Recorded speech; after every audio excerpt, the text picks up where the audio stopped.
सुबह सवेरे Pakistan. Good morning आप सबको। और सुबह सवेरे पाकिस्तान में सबसे अच्छी बात आज की जो है, आज तो वैसे भी 1 अगस्त है और वैसे अगस्त का महीना हम सब लोगों के लिए बड़ा प्यारा होता है। जब हम आज़ादी की बात करते हैं तो आज़ादी की नेमत की बात होती है तो हमें अंदाज़ा होता है कि वैसे तो जिद्दोजहद कई सालों से चलती हुई आ रही थी, करोड़ों मुसलमानों की थी, कई रहनुमा थे और एक लीडर थे हमारे कायदे आज़म मोहम्मद अली जिन्ना रहमतुल्लाह अलैह, जिन्होंने अनथक कोशिश की, जद्दोजहद की हम सब लोगों के लिए, ताकि एक आज़ाद सरज़मीन पर आज़ादी के साथ हम अपनी मर्ज़ी से अपनी ज़िंदगी गुजार सकें। तो 1 अगस्त की जब हम बात करते हैं, पूरे अगस्त के महीने की बात करते हैं, तो इस महीने के आगाज़ भी हमें पता चलता है, तारीख़ के औराक को पढ़ने के बाद अंदाज़ा होता है कि हमारी जिद्दोजहद 1 अगस्त के बाद कितनी ज़्यादा ज़ोर पकड़ चुकी थी। और इस जिद्दोजहद के नतीजे में बेशबहा मुसलमान हैं जिन्होंने अपनी जानों की कुर्बानियाँ दी। वो बूढ़े भी थे, वो जवान भी थे, वो औरतें भी थीं, वो बच्चे भी थे जिन्होंने अपनी जान के नजराने पेश किए। अपनी आइंदा आने वाली नस्लों के लिए इन तमाम बुज़ुर्गों ने अपनी जानों के नजराने पेश किए कि ताकि हम आज़ादी से सांस ले सकें, अपनी मर्ज़ी से ज़िंदगी गुजार सकें। फिर जब हम दो कौमी नज़रिए की बात करते हैं तो फिर उससे अंदाज़ा होता है कि पाकिस्तान को एक अलहदा मुल्क को हासिल करने की, अलहदा सरज़मीन को हासिल करने के लिए हमारी कोशिशें क्या थीं और उसके मकासद क्या थे। आज़ादी यकीनी तौर पर एक बहुत बड़ी नेमत है।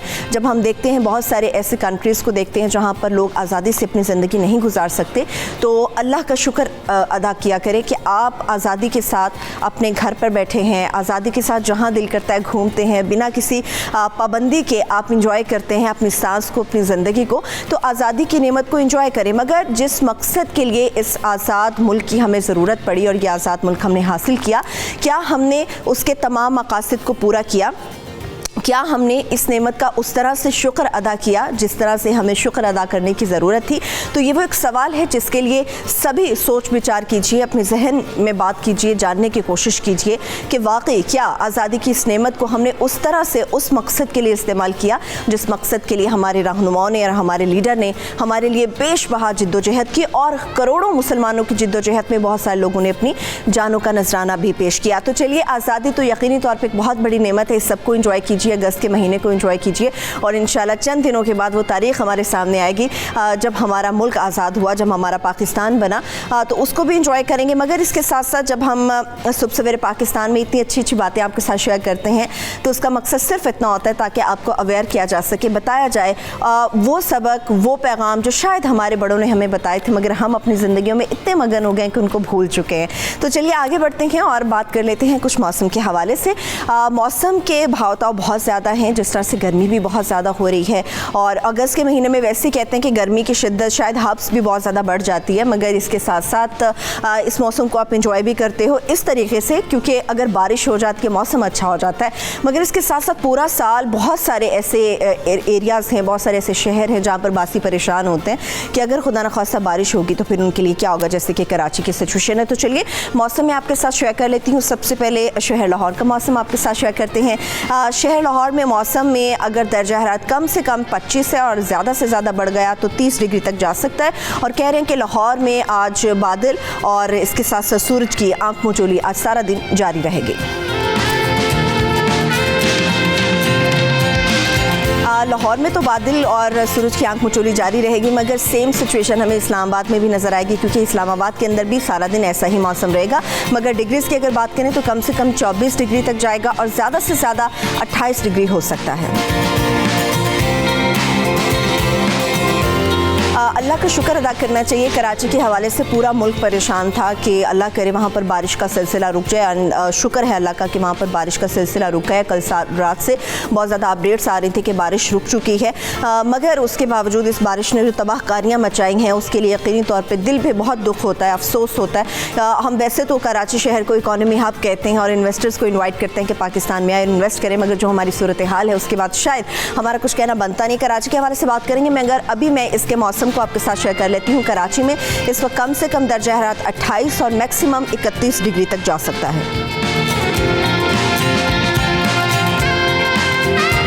वैसे कराची के हवाले से सारा दिन की प्रेडिक्शन ये है कि शुक्र है अल्लाह का बारिश रुक गई है, मगर सारा दिन कह रहे हैं कि अभी बादल अपना डेरा जमाए रखेंगे और मगर बारिश का कोई इम्कान नहीं है। तो चलिए आगे बढ़ते हैं। पेशावर शहर का मौसम आपके साथ शेयर कर लेते हैं। इस वक्त जो पेशावर की सूरत हाल है, कम से कम दर्जा हरारत रहेगा 26 और ज़्यादा से ज़्यादा 32 डिग्री तक जा सकता है।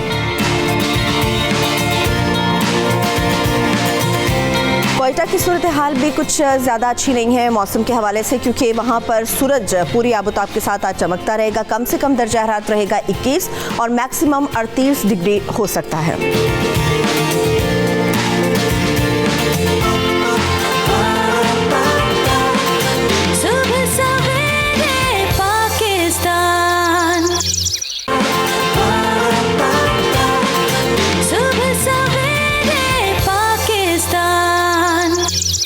अगस्त का महीना स्टार्ट हो गया है, तो हम अपने हीरोज़ की बात करते हैं। हीरोज़ तो हमारे बहुत सारे हैं, तारीख़ में इतने हीरोज़ हैं कि अगर हम रोज़ाना किसी ना किसी हीरो का बारे में बताते रहे तो शायद साल के पूरे दिन ख़त्म हो जाए, मगर हमारे हीरोज़ की तादाद ख़त्म नहीं होगी। बहुत सारी ऐसी तारीख़ की चीज़ें हैं शायद जिनसे हम वाकिफ़ ना हो सकें, तो तारीख़ के उन्हीं और आग को खंगालते हुए हमारे पास यहाँ पे बड़े ही मौजूद गेस्ट मेरे साथ हैं।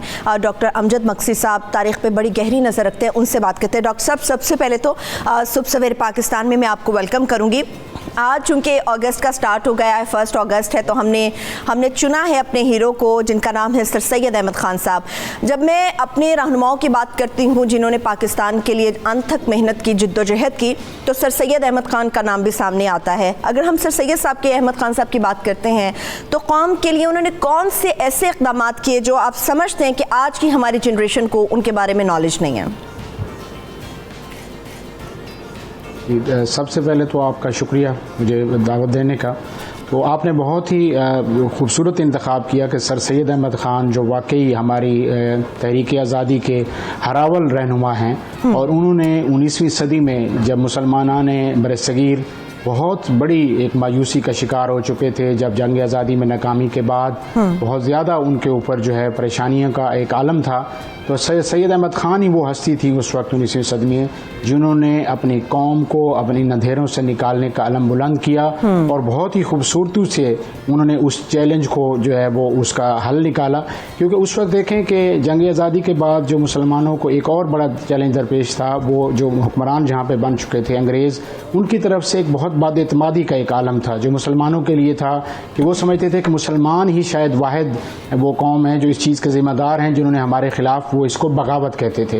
क्योंकि अगरचे जो दूसरी कम्युनिटी यहाँ पे थी, हिंदू भी इनके साथ थे मुसलमानों के साथ, लेकिन जब जैसे ही जंग आज़ादी में नाकामी हुई तो हिंदुओं ने जो है वो अपना वतीरा चेंज करके तो वो अंग्रेज़ के साथ मिल गए, और अंग्रेज़ का जो हुक्मरान थे उनका तमाम गुस्सा जो है वो मुसलमानों के ऊपर आके निकला।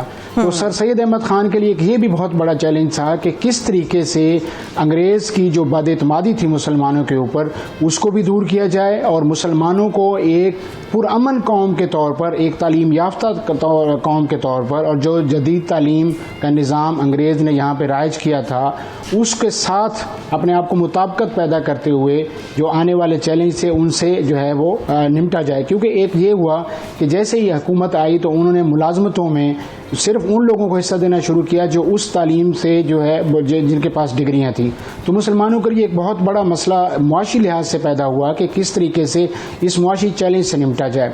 तो सर सैयद अहमद ख़ान ने एक बहुत, मैं समझता हूँ, मल्टी प्रोंग्ड एक स्ट्रेटजी अपनाई, क्योंकि उन्होंने न सिर्फ अंग्रेज़ के साथ मुसलमानों के तल्लुकात इस्तवार करने के लिए, इवन हिंदुओं के साथ भी सर सैयद अहमद ख़ान ने एक टॉलरेंस की और मैं कहूँगा प्लूरलिज्म की पॉलिसी अपनाई, और उसके साथ साथ उन्होंने मुसलमानों को बार बार इस चीज़ का एहसास दिलाया, ना सिर्फ अपनी तहरीरों के ज़रिए बल्कि मदरसे कायम किए, तालीमी इदारे कायम किए, रिसाले निकाले, तकारीर की कि आपको जो इस वक्त जदीद तालीमी निज़ाम है उसको आपको अपनाना चाहिए और उसमें अपने आप को एक्सेल करना चाहिए ताकि आप मौजूदा जो इस वक्त चैलेंज है उससे मीट कर सकें।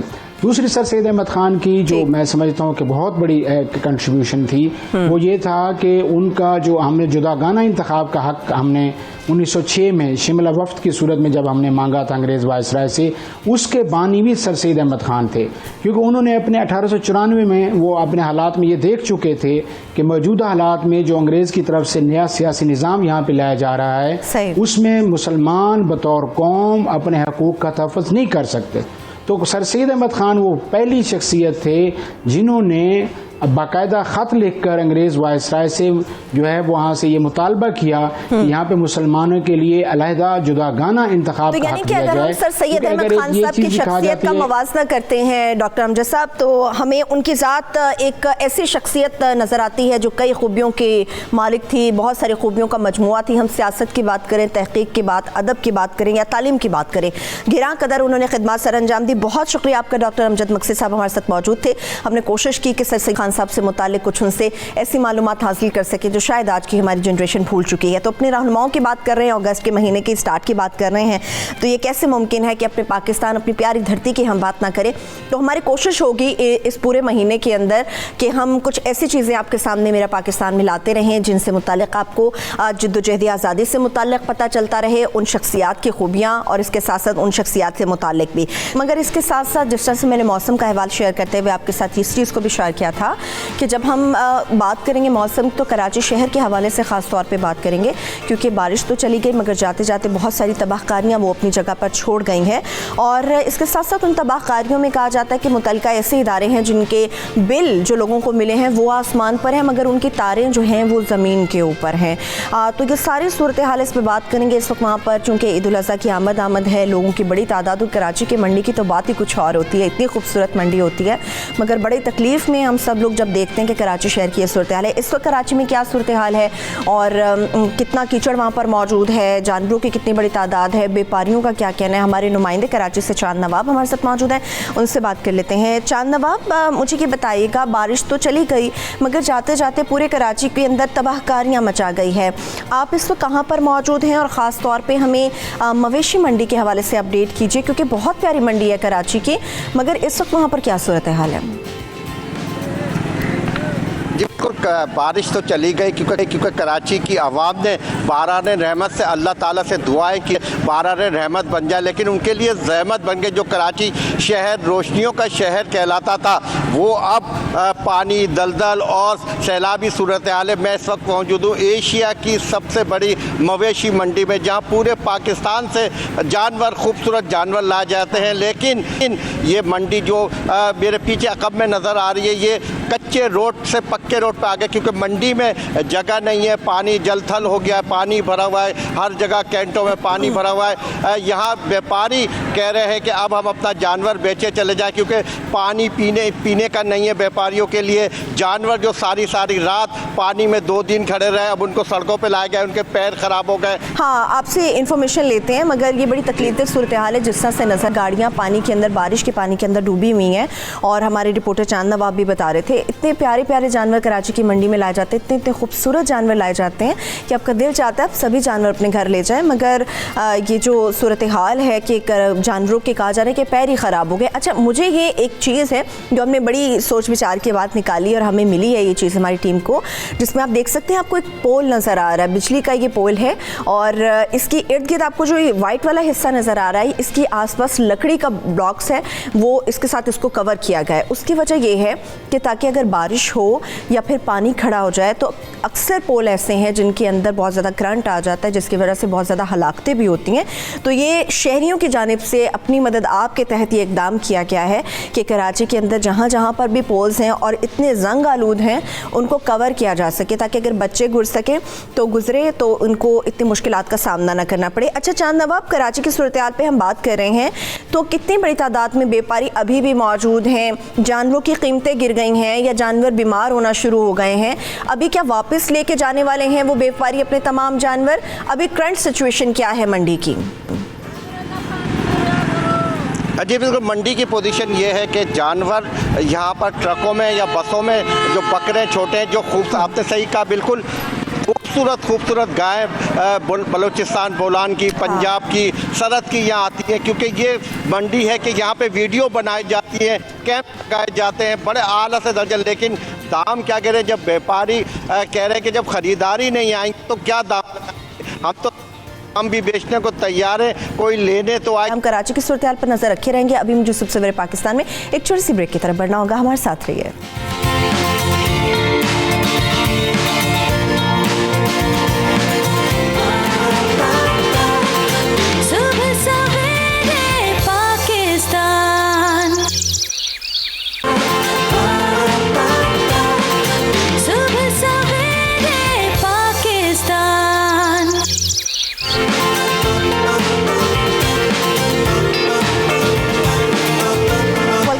बात हो रही है छोटे दिमाग से मुताल्लिक, तो छोटे दिमाग को जब बयान करना हम शुरू करेंगे तो शायद बहुत सारे लोगों को इसकी रीज़न समझ ना आए या ये टॉपिक आपको समझने में मुश्किल हो, मगर जब हम इसको बाकायदा तौर पे आपके सामने रखेंगे कि बेसिकली छोटा दिमाग होता क्या है। बहुत सारे लोग जब हम डिस्कस कर रहे थे तो ये भी बात आ रही थी, नहीं भी सबके सर तो ठीक होते हैं, तो दिमाग का ताल्लुक आपके कभी भी सर के साइज से नहीं होता, ये आपकी सोच समझ होती है। और आप हर मुस्बत चीज़ के अंदर मनफी पहलू को ढूंढते हैं, खुद साख्ता परेशानी का शिकार रहते हैं, हर वक्त नेगेटिविटी का एक समंदर है जो अंदर ठाठे मारता रहता है आपके दिमाग के अंदर। कोई भी आपके लिए कोई अच्छी बात करना चाहता है, मगर आप उस अच्छी बात को सुन लेते हैं, मगर उसको सुनने के बावजूद आप अपनी मनफियात की उस दुनिया के अंदर घुसे रहते हैं और आपको लगता है कि नहीं, ये शख्स मेरे लिए कुछ अच्छा नहीं कर रहा। छोटा दिमाग होता क्यों है, इसमें हमारे अंदर कमियां कहाँ से रह जाती हैं, क्या हमारी तरबियत की कोई कमी रह जाती है, हमारी सोच समझ की कोई कमी रह जाती है, या फिर हमारे स्कूल में हमें एक बेहतर टीचर या बेहतर माहौल नहीं मिल पाता, या हम इस किस्म की गैदरिंग में उठते बैठते हैं कि जहाँ पर आपको सबके अंदर लगता है कि नहीं यार, कोई भी बंदा मुस्बत नहीं है, कोई भी पॉजिटिव नहीं है। आप नेगेटिविटी की उस दुनिया में, खुद साख्ता परेशानी की दुनिया में घुसते चले जाते हैं और घिरते चले जाते हैं। इस पर बात करेंगे, मुख्तलिफ इसके असरात होते हैं और ये असरात किस तरह से आपको इफेक्ट करते हैं, आपके पूरे जिस्म को, आपकी बॉडी को और ख़ासतौर पर आपकी शख्सियत को। इससे मुतालिक बात करने के लिए मेरे साथ स्टूडियोज़ में हमारे गेस्ट मौजूद हैं। सबसे पहले मैं तारुफ करा दूं, स्कूल प्रिंसिपल भी हैं, मोटिवेशनल स्पीकर भी हैं, सादिया माई साहब हमारे साथ मौजूद हैं। सादिया साहब आपको वेलकम करेंगे। इनके साथ हमरा इनके मौजूद हैं माहिर नफ्सियात हैं खुबैब कयानी साहब। खुबैब साहब आपको भी वेलकम करेंगे। And one another motivational speaker Ali Abbas साहब हमारे साथ मौजूद होंगे। बहुत शुक्रिया अली साहब, आपने भी हमें ज्वाइन किया। अच्छा, सबसे पहले मैं खुबैब आपसे शुरू करूँगी, आगाज़ करूँगी। जब हम नफ्सियात की बात करते हैं तो फिर इंसान के दिमाग की भी बात होती है। ये छोटा दिमाग होता क्यों है और कौन से लोग हैं स्पेशली जो छोटे दिमाग का शिकार हो जाते हैं? अच्छा, छोटा दिमाग जो है, इसको हम छोटा जहन कह लें तो थोड़ा सा ज़्यादा आसान हाँ, वो शायद लोगों को ज़्यादा क्लियर हो जाए। छोटा जहन है, उसमें यह है कि जो हम इंसान है, हमारा इंसान बुनियादी तौर पर इसके लिए वाइड होता है हमारा जहन कि हम किसी भी सिचुएशन के अंदर जाएं तो सिचुएशन में हम ढूंढें कि हमारे लिए ख़तरा क्या है, हाँ, या हमें कहाँ से नुकसान पहुँच सकता है। ये जो लोग जिनकी आप बात कर रहे हैं कि उनके लिए कोई भला करने की भी कोशिश कर रहा हो, कुछ अच्छा भी सोच रहा हो, कोई बेहतर प्लान भी उनके सामने रखें, तो वो फ़ौरन से सोचना शुरू कर देता है कि ये बंदा मेरे लिए ऐसे क्यों सोच रहा है, इसके जहन में कुछ ना कुछ गलत चल रहा होगा। ये मेन पॉइंट है, ये मेन पॉइंट है जिसकी वजह से ये सारी चीज़ होती है। ये वो लोग हैं जिन्होंने अपने इसी इंस्टिंक्ट को, जो हमारे अंदर ऑलरेडी एक सलाहियत, एक हमें हेल्प करने के लिए दी गई है, हमारे सर्वाइवल को बेहतर बनाने के लिए दी गई है, कि हम अपने एनवायरनमेंट को स्कैन करें, सोशल एनवायरनमेंट को भी और फिजिकल एनवायरनमेंट को भी, और वहाँ से देखें हमारे लिए खतरा क्या हो सकता है। ये हमारे सर्वाइवल को बेहतर बनाने के लिए हमारे अंदर एक पॉजिटिव चीज़ रखी गई है कि हम उसको स्कैन करें और देखें कि हमारे लिए खतरा कहाँ कहाँ से हो सकता है। ये लोग जब इसी एक जो हमारे अंदर ये आप कहिए कि सलाहियत दी गई है, इस सलाहियत के ऊपर ज़्यादा फोकस कर लेते हैं, ये ओवर कॉन्शियस हो जाते हैं इन चीज़ों के बारे में और बहुत ज़्यादा डिटेल में चले जाते हैं, और फिर कहीं ना कहीं पे जाके जब आप इसको बहुत ज़्यादा इस सलाहियत को प्रैक्टिस करते हैं कि ख़तरा कहाँ पे, खतरा कहाँ पे, तो फिर आपको सिर्फ ऐसा ऐसा एनवायरनमेंट में सिर्फ खतरा ही नजर आना शुरू हो जाता है, क्योंकि आपने फोकस किया। जी हाँ, आपके आसपास बहुत कुछ अच्छा हो रहा होता है, लेकिन आप क्योंकि अपने जहन को बड़े अरसे से प्रोग्राम करते आ रहे हैं कि मैंने देखना है कि किसी भी जगह पे मेरे लिए फिजिकल या सोशल खतरा क्या हो सकता है, और आप उसको हमेशा बाकी सारी चीज़ों को आप निकाल देते हैं और सिर्फ उसके ऊपर फोकस कर लेते हैं। जब आप सिर्फ वहाँ पे फोकस कर लेते हैं, ऑब्वियसली जहाँ पे आप फोकस कर लें, आप वहाँ की चीज़ ज़्यादा उठाना शुरू कर देंगे। जब आप ज़्यादा उठाना शुरू करते हैं, आहिस्ता आहिस्ता आपका जहन जो है वो इस चीज़ का आदी हो जाता है कि वो बाकी सारा कुछ फ़िल्टर आउट कर देता है और सिर्फ किसी भी फ़र्द के अंदर या किसी भी सिचुएशन के अंदर जो वहाँ पे मुमकिन खतरा हो सकता है उसको देख सकता है। तो छोटा दिमाग आप कहें कि बनता कैसे, ये एक इसकी साइड है जहाँ पे हम खुद लर्नड इस तरह की बिहेवियर अपने आप को, या बिहेवियर अप्रोच, जहनी अप्रोच जो उसको हम शुरू करते हैं। एक ये भी है कि आउट ऑफ बीमारी, आउट ऑफ डिसऑर्डर भी आप कर रहे हो, मेरा ख्याल उसके बारे में बात करना बहुत ज़्यादा ज़रूरी है। बाज़ लोगों के ब्रेन का स्ट्रक्चर ही ऐसा होता है, साइकोलॉजी में बीमारियाँ हैं जहाँ पे आप शक्की मिजाज होते हैं, तो उसको भी हमें रूल आउट नहीं करना चाहिए। हो सकता है कोई फ़र्द ओरिजिनली जेन्युइनली एक बीमारी के साथ, एक डिसऑर्डर के साथ स्ट्रगल कर रहा हो, तो उसको फिर अगर बहुत ज़्यादा होता है, उसमें तो केसेस थोड़े ज़्यादा सवेयर होते हैं कि आपको लगता है कि हर वक्त आपके पीछे एजेंसीज लगी हुई हैं, आप दुनिया के प्रेसिडेंट बन गए हैं, या इस तरह कुछ चीज़ें होती हैं। अच्छा, ये तो आप बहुत सवेयर किस्म का जो डिसऑर्डर होता है, आपका मेंटल डिसऑर्डर होता है, खुबैब आप उसकी बात करें। मगर सादिया साहब, मतलब जब हम बच्चों को भी देखते हैं, बच्चा जब स्टार्ट से या स्कूलिंग उसकी शुरू होती है तो बहुत सारी चीज़ें उसके लिए अच्छी हो रही होती है, मगर आहिस्ता आहिस्ता वो इतनी नेगेटिविटी में चला जाता है। उसकी वजह क्या होती है? आपका माहौल तो घर से शुरू होने के बाद फिर स्कूल प्रॉपर आपको बनाता है, ग्रूम करता है, तो हमारी कमी कहाँ पर होती है कि हमारा बच्चा जो है नेगेटिविटी की तरफ चला जाता है और किसी भी चीज़ को पॉजिटिव वे में नहीं देखता, या उसको बहुत ज़्यादा एक्सपैंड करके नहीं देखता, बहुत ही छोटी सोच का हामिल हो जाता है। उसमें बहुत सी चीज़ें जो हैं वो होती हैं। घर का माहौल, घर पेरेंट्स की बातचीत, उनका रिलेशनशिप बच्चा देखता है कि मेरे पेरेंट्स आपस में कैसे बात कर रहे हैं, क्या बात कर रहे हैं। छोटी उम्र का बच्चा, इन्फेंट भी जो होता है, जो 7-8 माह का होता है, वो भी फील करता है the father is shouting and the mother is weeping. तो हमें ये कहा जाता है ना कि छोटा बच्चा हो तो उसके सामने रोया ना करो। तो वो बच्चा, हमारे जो हालात हैं और जो हम घर का माहौल है हमारे, वो इतना पॉजिटिव नहीं है, और ना ही हम लोग इतने ट्रेंड हैं कि हम अपने बच्चों को पॉजिटिविटी की तरफ ला सकें। मेरे नज़दीक पॉजिटिव माइंडसेट एक ऐसी चीज़ है जो अंधेरे में भी रोशनी आपको दिखा देता है, लेकिन एक नेगेटिव माइंडसेट जो है वो रोशनी में भी उसको अंधेरा नजर आता है। अंधेरा नजर हाँ जी, आता है। और ये बीमारी मेरे नज़दीक तो खैर ये बीमारी नहीं है, लेकिन खुदा ना खास्ता अगर किसी डिसऑर्डर में जाती है तो वो नार्सिसिज्म का शिकार होता है, वो सैडिस्ट बन जाता है, और वो हर एक को यही उसको लगता है कि मैं एक ऐसा शख्स हूँ जिसमें तमाम दुख मेरे लिए हैं, और जो दूसरा इंसान है वो बड़ा जनाब अपने आप को पता नहीं 30 मार खान समझ रहा है। अगर मैं उसकी तरफ कदम भी बढ़ाऊंगी तो पहले तो वो बिल्कुल मेरे से पीछे हटेगा, because he would not like कि मैं उसकी तरफ जाऊँ या कदम बढ़ा के उसको बताऊँ कि आओ मैं तुम्हारी सपोर्ट करती हूँ। हेल्प का लफ्ज़ आजकल इस्तेमाल करना ज़रा अच्छा नहीं लगता। आओ हम सपोर्ट करते हैं, लेट्स टॉक इट आउट, आओ देखते हैं कि तुम्हारे फियर्स क्या हैं। ये फियर्स होते हैं हमारे अंदर, जो कि हम प्रैक्टिस के साथ, मुझे तो पूरा यकीन है क्योंकि मैं देख रही हूँ, हम निकाल सकते हैं इस फियर अच्छा को। निकाल सकते हैं, लेकिन साजिद साहब ये वो खौफ होता है जो हम खुद ही अपने अंदर पालते हैं, और उस खौफ को इतना बढ़ावा दे देते हैं कि उससे निकलना हमें बड़ा मुश्किल लग रहा होता है। फिर आपका दिल चाहता है आप किसी साइकोलॉजिस्ट के पास चले जाए, या कोई आपको कोई ऐसा शख्स मिले जो आपको थोड़ा सहला दे, थोड़ा प्यार करे, थोड़ा आपको बताए, मगर उसके बावजूद हम नेगेटिविटी निकाल रहे होते हैं। अच्छा अली अब्बास साहब, इसमें ये होता है छोटी जहनियत, छोटा दिमाग। बहुत सारे लोग हैं, जब जैसे हम आपस में एक दूसरे से बात कर रहे होते हैं तो भी बात आधी आपके मुंह के अंदर होती है। वो जो नेगेटिव पर्सन है, छोटी ज़हनियत या छोटे दिमाग का मालिक है, वो आपको बगौर सुनता नहीं है, शाउट करता है और आपकी बात सुने बगैर आप खुद से कंप्लीट करता है वो, क्योंकि अपनी दुनिया में रह रहा होता है। उसको पता है कि यार इसने आधी बात अभी ये कि अभी आगे ये कहेगा। ऐसा क्यों होता है, इसको रोकना कितना ज़रूरी है? सल्लल्लाहु अलैहि हबीबी सैयदना मुहम्मदिन व आलिहि वसल्लम। सरवर, जो पहले आप कह रही थी ना कि जो दिमाग है ना, उसका अपना कोई दिमाग नहीं होता, उसके अंदर जो आप शुरू से बचपन से उसके अंदर डालना शुरू करें, वही उसको जो माहौल मिलेगा, वो जिस इलाके में रहा है, वो जिस मज़हब में पैदा हुआ है, उसको इवन के जो उसका फ़िरका है उसको ये भी नहीं पता होता ये ठीक है या नहीं ठीक, लेकिन उस पर वो लड़ रहा होता है। उसको ये भी नहीं पता होता कि वो ज़ात जिसमें वो पैदा हुआ है वो तो उसको पेरेंट्स की वजह से मिली है, लेकिन वो अपने आप को सुपीरियर समझ रहा होता है दूसरों से। जितना ज़्यादा फियर आएगा, जितना ज़्यादा खौफ होगा, जितना ज़्यादा गुस्सा आपके अंदर आएगा, उतना ज़्यादा आप अनकंफर्टेबल ज़िंदगी गुजारेंगे। उतना ज़्यादा आप में फियर जब ज़्यादा रहेगा तो आपको लोगों पे यकीन करना मुश्किल हो जाएगा। जितना ज़्यादा आप में के अंदर गुस्सा रहेगा तो आपको लगेगा कि कहीं मेरी कोई टांग तो नहीं खींच रहा, कहीं मुझे कोई नीचे तो नहीं गिरा रहा। ये बहुत नजर आता है अली, हमें बहुत नजर आता है ये। जी बिल्कुल। अगर आपका एक्सपोजर नहीं है और आप इल्म के साथ जुड़े हुए नहीं हैं और आप कॉन्टीन्यूसली इम्प्रूवमेंट में नहीं है और आपकी ज़िंदगी का मिशन एक कोई नहीं है, तो फिर जो सारे ये मसाइल हैं आपकी ज़िंदगी में वो आएंगे और आपको ऐसे महसूस होगा कि अगर मुझे जो कोई शख्स बता रहा है, जैसे आपने कहा, वो मेरा फ़ायदा नहीं करना चाह रहा है, एक्चुअली वो मेरा नुकसान करना चाह रहा है ताकि वो मेरी सीट पे आ सके। जो ऑर्गेनाइजेशन में भी जो लोग काम कर रहे होते हैं वो भी फियर से भरे होते हैं, वो अपने प्लान्स लोगों के साथ शेयर नहीं करते, वो अपने प्लान्स लोगों के साथ शेयर नहीं करते, उनके आइडियाज़ लोगों को सामने, मालिकों के सामने खुद प्रेजेंट कर देते हैं कि ये हमारा आइडिया था। वो इसलिए क्योंकि उनको यकीन नहीं होता कि हम टीम बिल्डिंग पे अगर काम करें तो हम बेहतर तरीके से प्रेजेंट कर सकते हैं। उसकी ख्वाहिश ये होती है कि मैं फटाफट जल्दी से चोरी करके मैं करूं और मेरी ही वाह हो, और जब इंक्रीमेंट की बारी आए तो मेरा ही इंक्रीमेंट लगे, मेरा ही नाम हो, जब तख्ती लगती है एक महीने के बाद वो मेरे नाम की लगे। ये सारे मामलात जो हैं वो महरूमी के हैं। जिस शख्स ने ज़िंदगी में बहुत ज़्यादा बचपन में महरूमी देखी है उसके अंदर कॉन्फिडेंस की कमी होगी।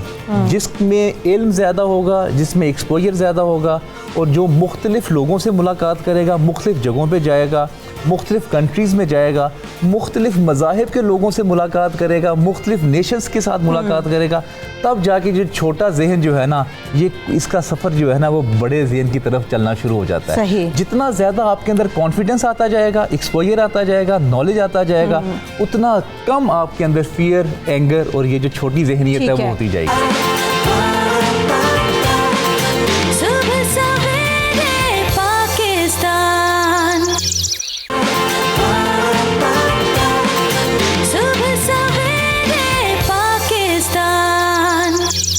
अच्छा, मेरे साथ कॉलर्स भी मौजूद हैं, उनसे बात करते हैं। पहले कॉलर हमारे साथ जमील मौजूद है, उनसे बात करते हैं। जी जमील, क्या बात करना चाहेंगे आप? सर मेरी एक बेटी है 7 साल की। जी। अभी वो ना चल सकती है ना फिर सकती है, सोई रहती है, सिर्फ दूध इस्तेमाल करती है। तो खाने पीने के लिए भी थोड़ा सा देते हैं, वो खुद थोड़ा सा टुकड़ा रोटी का दें या कोई चीज़ नहीं वो खाती है। उसका जो दिमाग है ना छोटा सा बस उधर सर उसका, उसके लिए अगर कुछ हो तो। अच्छा ठीक है, thank you so much Jameel, आपने कॉल की, इस पे ऊपर भी बात कर लेते हैं। नेक्स्ट कॉलर मेरे साथ मौजूद है एहसन, उनसे बात करते हैं। जी एहसन, क्या बात करना चाहेंगे आप? जी अस्सलाम वालेकुम। वालेकुम अस्सलाम। तमाम मौजूद मेहमानों को बहुत बहुत सलाम और शुक्रिया, आपने अच्छा प्रोग्राम किया प्रोग्राम पे इस टॉपिक पे। अच्छा मैडम, मसला ये है कि मेरी उम्र है 27 साल। ठीक। कुछ फैमिली प्रॉब्लम्स की वजह से मैं डिप्रेशन का मरीज हो गया हूँ और अब मैं यही छोटे दिमाग वाली प्रॉब्लम फेस कर रहा हूँ। मतलब हर चीज को मैं नेगेटिव देख रहा हूँ। अच्छा, यानी कि आपको हर मुस्बत चीज में आपको लगता है कि कुछ गलत हो रहा है? कुछ गलत हो रहा है। और किस हद तक डिप्रेशन जो है वो छोटा दिमाग बनाने में इन्फ्लुएंस करती है, मेरा ये सवाल है।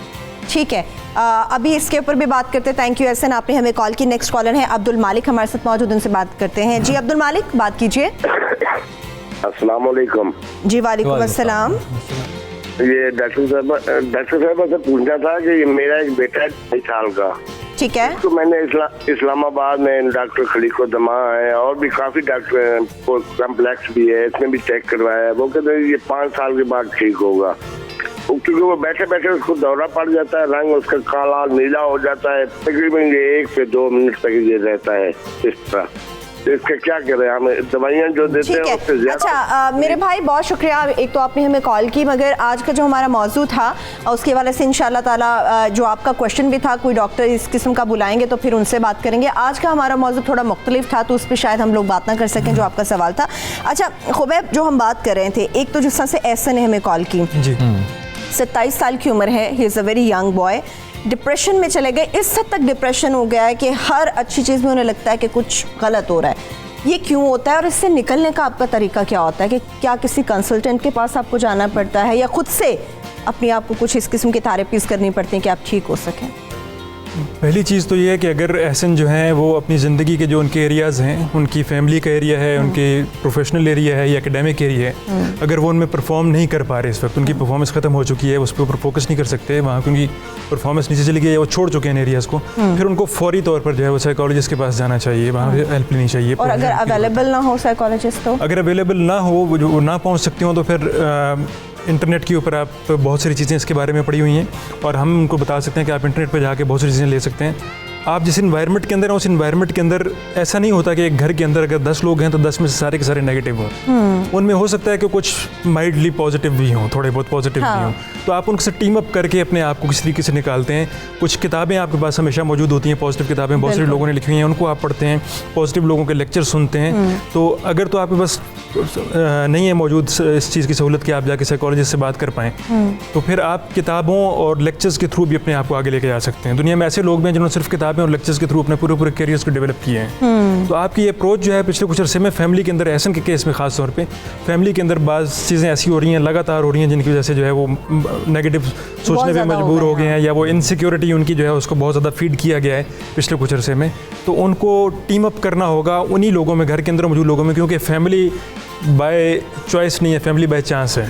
तो आप उनके साथ ही रहेंगे। लेकिन ये आपके अपने हाथ में होता है कि आप किस किस्म के मुस्बत लोगों में उठते बैठते हैं, जो बड़े पॉजिटिव हैं, आपको अच्छा मशवरा दे सकते हैं। और थोड़ा अगर वो 27 साल के हैं तो फिर उनके पास ऑप्शन है कि वो घर से बाहर निकलें और अपने पर्सपेक्टिव को खोलें। बाहर बहुत सारे लोग हैं, उनसे मिलें, जाके दोस्तों से मिलें, ऐसे लोगों से मिलें जो कि पॉजिटिव हैं। तो जहाँ जो फैमिली के अंदर गलत हो रहा है उसको बैलेंस करने के लिए मे भी उनके पास बाहर एक आउटलेट है जहाँ पे जाकर वो उसको बैलेंस कर सकते हैं। ठीक है। बाज़ औक़ात इस तरह की सिचुएशन में हम अपने आप को बिल्कुल बंद कर लेते हैं, हमें लगता है कि हम बिल्कुल मजबूर महज हैं, और बस हम दुनिया में तन्हा हैं। जी, ऐसा नहीं है। आप अपने आप को खोलें, आपके लिए ऑप्शंस खुले पड़े हैं। आप जाएं, उनको रिसीव करें, उनको अपने अंदर डालना चाहिए। जब पुरानी इन्फॉर्मेशन को निकालेंगे तो नई इन्फॉर्मेशन आएगी, या नई इन्फॉर्मेशन को अप्रोच करेंगे तो पुरानी इन्फॉर्मेशन उसको जगह देगी। ठीक है। अच्छा सादिया साहब, आप मुझे ये बताएं, बहुत सारे लोग हमें अपने इर्द गिर्द ऐसे भी नजर आते हैं, जैसे मैं किसी नेगेटिव कंपनी में उठना बैठना शुरू हो गई हूँ, मेरे आसपास कुछ लोग हैं वो बहुत ज़्यादा साइको हैं, बहुत ही अजीबोगरीब बातें करते हैं, तो मैं वैसी हो जाऊंगी। मैं 4 दिन किसी अच्छे लोगों में उठ बैठूंगी जो बड़े पॉजिटिव होंगे, बड़े अच्छे होते हैं, मैं वैसी हो जाऊंगी। क्या ये भी आपके छोटे दिमाग या छोटी जहन की अलामत होती है कि आप जिस किस्म के लोगों में उठते बैठते हैं वही हो जाते हैं? आपकी कोई अपनी राय, अपनी कोई ज़िंदगी, अपनी कोई लाइन ही नहीं होती? ये सिर्फ तब होगा अगर उनकी सेल्फ की अपनी कोई इंडिविजुअलिटी नहीं है और वो अपने आप को अपना आप नहीं समझते। जैसे मेरे लिए मैं बहुत इंपॉर्टेंट हूँ, अब मैं अपने आप को सबसे पहले रखूँगी, क्योंकि अगर मेरे पास पानी है तो तब मैं दूसरों तक पहुँचा सकूँगी। पानी का साफ़ होना ज़रूरी है। अगर हमारे दिमाग के अंदर यही बात रहेगी कि आप बहुत अच्छी हैं, आपके कपड़े बहुत अच्छे हैं, ओहो मेरा तो कुछ भी नहीं हो, अच्छा मैं यही कल करूँगी, सो इट मीन्स कि मैं एक बिल्कुल नेगेटिव अप्रोच हो। मेरा दिमाग, जैसे भी आपने कहा, छोटा जहन या उसको इंग्लिश में लो मेंटालिटी कह लेते हैं, जो उसने हर बात लोग पीछे नीचे जाकर करनी है, उसका ग्राफ कभी ऊपर नहीं आएगा, क्योंकि उसका दिमाग उसने खुद ही किया है। मैं ये नहीं कहूँगी कि हालात उसमें पार्ट प्ले नहीं करते हैं, लेकिन हमारे हाथ में भी बड़ा कुछ होता है। वैसे तो हम बड़े इंटेलिजेंट बनते हैं और हम लोगों को बता रहे होते हैं कि हमें तो हर चीज़ का पता है, यूट्यूब भरी हुई है, गूगल भरा हुआ है, आप खुद भी तो कुछ हैं। मैं बहुत ज़्यादा बिलीव करती हूँ अपने बच्चों को स्कूल में जो पढ़ाती हूँ और हर एक से बात करती हूँ, उसमें स्किल्स के साथ मैं कुरान पाक को बहुत लेकर आती हूँ। मेरे नज़दीक वो एक ऐसी किताब है जिसको अगर आप सीने के साथ भी लगवा लें तो आपका दुख बड़ा कम हो जाता है। ये जो भी एहसन कह रहे हैं, इनको चाहिए थोड़ा सा कुरान पाक को भी खोलें और उसको देखें कि आपके दुख, वो दुख को कम करता है, लेकिन वो तब दुख को कम करेगा जब आपका दिमाग इस बात की आपको गवाही दे रहा है कि दिस इज माय फेथ, ऐसा होगा। वो अगर आप इतने कमज़ोर हो गए 27 साल की उम्र में कि आप उससे फाइट नहीं कर सक रहे, तो उसका मतलब है कि सबसे पहले आपको अपनी ज़ात पे काम करना है, अपने आप को स्ट्रॉन्ग बनाएं, थोड़ी एक्सरसाइज करें, किसी के साथ मुकाबला कर सकते हैं, किसी जगह पे खड़े हो सकते हैं। अच्छा अली अब्बास साहब, ये भी होता है कि हमारी कंपनी, हम कुछ शायद कंपनी में अगर ना बात करूं, हमारे कुछ दोस्त होते हैं, बहुत ही पुराने दोस्त होते हैं, मगर वो बहुत ज़्यादा डिप्रेशन का शिकार रहते हैं हर वक्त। हम जब बहुत ज़्यादा डिप्रेस्ड लोगों की अपने ज़िंदगी गुजारते हैं, उनके साथ उनसे मिलते जुलते हैं, उनसे हर वक्त फ़ोन पे बात करते हैं, किसी दोस्त ने रोके बता दिया यार मेरा ये मसला है, बताओ मैं क्या करूं। जब आप 24 आवर्स ऐसे लोगों के बीच रहते हैं, तो क्या इससे आपके अपने अंदर इतनी नेगेटिविटी आ जाती है कि आपका जहन भी उसी लेवल पे चला जाता है, चाहे आप जितने मर्जी ब्रॉड माइंडेड हो, मगर आपका भी वही लेवल आ जाता है जो आपके आसपास के दोस्तों का होता है? जो दिमाग है वो गार्बेज इन और गार्बेज आउट होता है। अगर आप उन्हीं जैसे लोगों की ज़िंदगी गुजारेंगे, मैं सरवद आपसे एक रिसर्च शेयर करता हूँ कि पाकिस्तान में जितनी भी दुनिया में, पाकिस्तान में जब लोग रहते हैं, वो सिर्फ अपनी ज़िंदगी में 2 शहर देखते हैं, एक जहाँ वो पैदा होते हैं और दूसरा जब उनकी हनीमून होता है तो वो मरी जाते हैं, बस ये 2 शहर देखते हैं। जब तक आप अपनी जगहों को तब्दील, बेगम वाला शहर भी, अगर तो वो बेगम आउट ऑफ सिटी से है तो 3 शहर हो जाते हैं। अगर तो वो बेगम आउट ऑफ सिटी, अगर आप मुख्तलिफ जगहों पर नहीं जाएंगे और पॉजिटिव लोगों के साथ अपनी मुलाकात नहीं रखेंगे, तो अल्टीमेटली 4 और 5 साल के बाद वो उनका रंग जो है वो आपके ऊपर चढ़ना शुरू हो जाता है। अगर जो आपकी बचपन की जो गैदरिंग्स हैं, जो दोस्ती हैं, अगर आप उन्हीं में महदूद रहेंगे तो वो दिमाग जो है वो छोटा जो है वो छोटा होता जाएगा। आपको हमेशा एक ऐसी शख्सियत की ज़रूरत होती है जिसके साथ आप गुफ्तगू करके आपको कुछ आइडियाज़ मिलें, कुछ इन्फॉर्मेशन मिले, कुछ मोटिवेशन मिले। ये तीनों चीज़ें ऐसी होती हैं जो आपको ज़िंदगी में ग्रो करने की कोशिश करती हैं। ऐसे ने जो सवाल किया, अगर कोई दुनिया में इनको इस मर्ज से, इस तकलीफ से, इस परेशानी से निकाल सकता है तो वो सिर्फ एहसन है। दुनिया में कोई ऐसा शख्स नहीं है जो इनको निकाल सकता है। जब तक इन्होंने खुद डिसीजन नहीं लेना, जब तक इन्होंने खुद इनिशिएटिव नहीं लेना, तब तक कोई कुछ नहीं हो सकता। क्योंकि 2 तरह की बीमारियां होती हैं, एक होती है इंटेंजिबल या इशू कह लें उसको, बीमारी ना कहें, एक होती है टेंजिबल। टेंजिबल बीमारी ये है, तकलीफ ये है, आपकी टांग टूट गई। जब आपकी टांग टूट गई तो आपका उसमें कोई ख़ास किरदार नहीं है, डॉक्टर ने उसको जोड़ देना है, उसके अंदर सरिया डाल के फिर बाद में उसके ऊपर प्लास्टर लगा देगा, वो 1.5, 2, 3 माह में वो ठीक हो जाएगी। जो दिमाग की जो उलझने हैं ना, इसमें ज़्यादा किरदार इंसान का अपना होता है। जब तक इंसान अपने साथ ऐसे लोगों को नहीं जोड़ेगा, ऐसी एंटरटेनमेंट को नहीं जोड़ेगा और उन चीज़ों की लिस्ट डाउन नहीं करेगा जिससे उसको खुशी मिलती है, जिससे उसको पॉजिटिविटी मिलती है, जब उन एक्टिविटीज़ को लाइन डाउन करेगा और वो करना शुरू कर देगा, और जब अपने आप को स्पोर्ट्स भी ख़ास तौर पे इंडल्ज करेगा, तो ये फिजिकल फिटनेस भी हो जाएगी और जो स्ट्रेसेस हैं, फ्रस्ट्रेशंस हैं, एंजाइटीज़ हैं, डिप्रेशंस हैं, वो भी आहिस्ता आहिस्ता जाते रहेंगे। ठीक है, मेरे पास लास्ट 1 मिनट है। खुबैब कियानी साहब, आप जो लोग छोटे दिमाग या छोटी जहनियत के हामिल हैं, अपनी एक सर्कल की, अपनी सोच के दायरे के अंदर मौजूद रहते हैं, उनके लिए कोई मैसेज देना चाहें? वो लोग जो बड़े परेशान हैं, इस चीज़ से निकलना चाह रहे हैं, उनके लिए कोई मैसेज हो जाए? मैसेज मेरा यही है जी कि अगर आप अपनी इस अप्रोच को थोड़ा सा एनालाइज करें तो पर्सनल लेवल पे भी और सोशल लेवल पे भी बहुत बड़ी कॉस्ट पे की होगी आपने अभी तक इस जहनीत के साथ। तो बेहतर ये है कि आप इस जहनीत से बाहर निकलें। वो बाहर निकलने के लिए यही कि आप ज़्यादा से ज़्यादा लोगों से मिलें, ज़्यादा से ज़्यादा अपने अंदर एक्सेप्टेंस लेके आएँ मुख्तलिफ़ तरह की डाइवर्सिटी के लिए। वो डाइवर्सिटी जो है आइडियाज़ की भी हो सकती है, वो डाइवर्सिटी लिविंग स्टाइल की भी हो सकती है। जब आप किसी ख़ास जगह पर रहते हैं और ख़ास जगह के आइडियाज़ को लेकर अपनी पूरी ज़िंदगी बसर करने की कोशिश करते हैं, तो बेसिकली आप अपने कम्फर्ट जोन के आदी हो चुके हैं। कंफर्ट जोन से थोड़ा सा बाहर निकलें। जहाँ पे आपने अपने सेफ्टी का जो मैार सेट किया है वो उस मैार से थोड़ा सा बाहर जाएं, अपने ठीक आप है। को थोड़ा सा अनकंफर्टेबल करें ताकि आप ज़्यादा थोड़ा आपका जहन भी खुल सके। सो मच अलीबाद साहब, खुबैब कैनी साहब, सादिया वाइन साहब, आपका भी बेहद शुक्रिया। मुझे इसके साथ ही इसकी सेगमेंट की क्लोजिंग की तरफ बढ़ना है। इंशाल्लाह जब ब्रेक से वापस आएंगे सुबह सवेरे पाकिस्तान में, तो बात करेंगे शुगर के हवाले से, जिसका मरीज़ हर घर में किसी न किसी सूरत मौजूद होता है। हमारे साथ में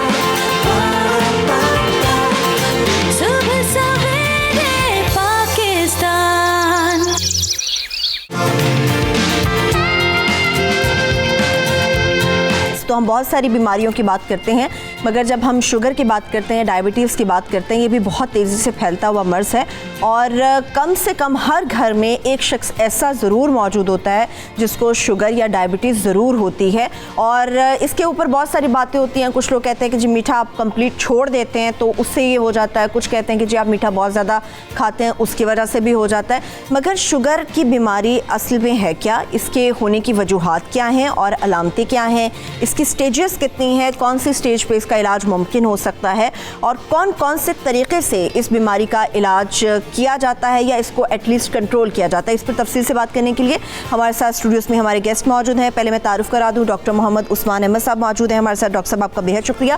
ये शुगर या डायबिटीज़ के मर्ज़ के स्पेशलिस्ट हैं, इनसे डिटेल में बात करेंगे, मगर इसके साथ साथ मारूफ हर्बलिस्ट हैं डॉक्टर फैसल साहब हमारे साथ मौजूद हैं। डॉक्टर साहब आपको भी हम वेलकम करेंगे सुबह सवेरे पाकिस्तान में।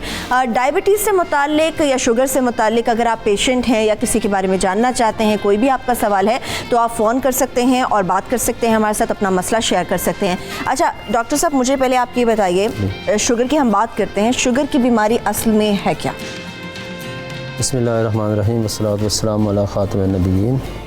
असल में जी शुगर की बीमारी जो है ये जिस्म के अंदर, आप ये समझें कि जो चीज़ हम खा रहे हैं उसको अच्छी तरह प्रॉपरली जो हमारे बॉडी का हिस्सा बनना चाहिए वो हमारे लिए नुकसानदेह होना शुरू हो जाती है, जिसमें बहुत ज़्यादा जो कार्ब है, जो निशास्ते वाली चीज़ें हैं, उनकी वजह से बॉडी के अंदर प्रॉब्लम आनी शुरू हो जाती है। और लबलबा जिसको पेंक्रियाज कहते हैं, उसके अंदर जो उसको एब्ज़ॉर्ब करने की और उसको कम्बैट करने की, उसको मेटाबोलाइज़ करने की जो सलाहियत है वो कुछ लोगों में कम हो जाती है और कुछ लोगों में बाई बर्थ बीटा सेल्स जो पेंक्रियाज के हैं, जो कि इंसुलिन प्रोड्यूस करते हैं, उनकी डेफिशिएंसी होती है। इसकी वजह से हम शुगर को दो मेजर कैटेगरीज़ में डिवाइड करते हैं।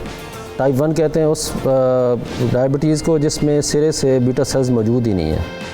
जो भी चीज़ खाएंगे बीटा सेल जो इंसुलिन जिन्होंने सीक्रेट करनी है, इंसुलिन की नेट इंसुलिन डेफिशिएंसी है जो कि बाई बर्थ होती है। दूसरी वो इंसुलिन है, दूसरी जो डायबिटीज़ है जो एक्वायर्ड है, जिसको हम टाइप 2 डायबिटीज़ कहते हैं, जिसमें हमारे पास बहुत ज़्यादा पॉपुलेशन है और इस वक्त पाकिस्तान में आलमोस्ट 19% इंसिडेंस है उसका पॉपुलेशन में टाइप 2 डायबिटीज़ का।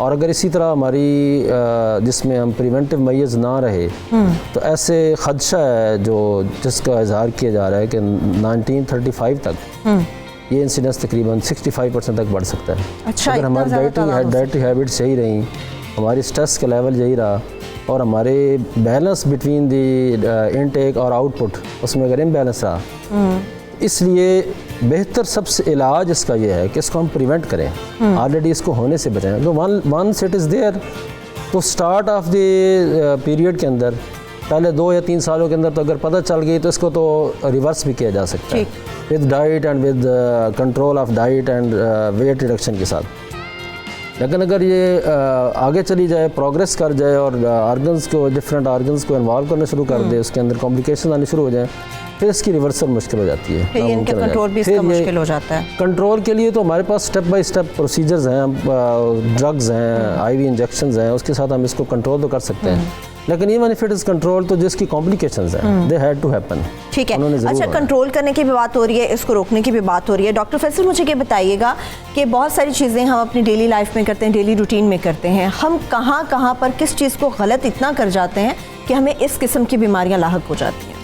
ये सबसे पहले तो हमारी डाइट, जो हमारा लाइफ स्टाइल अब बन गया है कि लेट नाइट हम डिनर करते हैं, उसके बाद फ़ौरन सो जाते हैं और डिनर भी हमारा आप देख लीजिए कि सारा जंक फूड में। हाँ बिल्कुल। मतलब आजकल आप बच्चों में देखें, बच्चों में भी मोटापा और डायबिटीज़, ये दो ऐसी चीज़ें जो बच्चों में टीन एज में बहुत ज़्यादा फैलती चली जा रही। उसके सबसे बड़ी रीज़न जो सी वो यही है, बर्गर्स हैं, सैंडविचेज़ हैं, पिज़्ज़ा हैं, जब वो कार्बोहाइड्रेट्स जो सी हमारी बैड कार्बोहाइड्रेट्स जिसको हम कहते हैं। तो सबसे पहले तो इसमें ज़रूरी है कि आपने इसमें यू टर्न लेना है।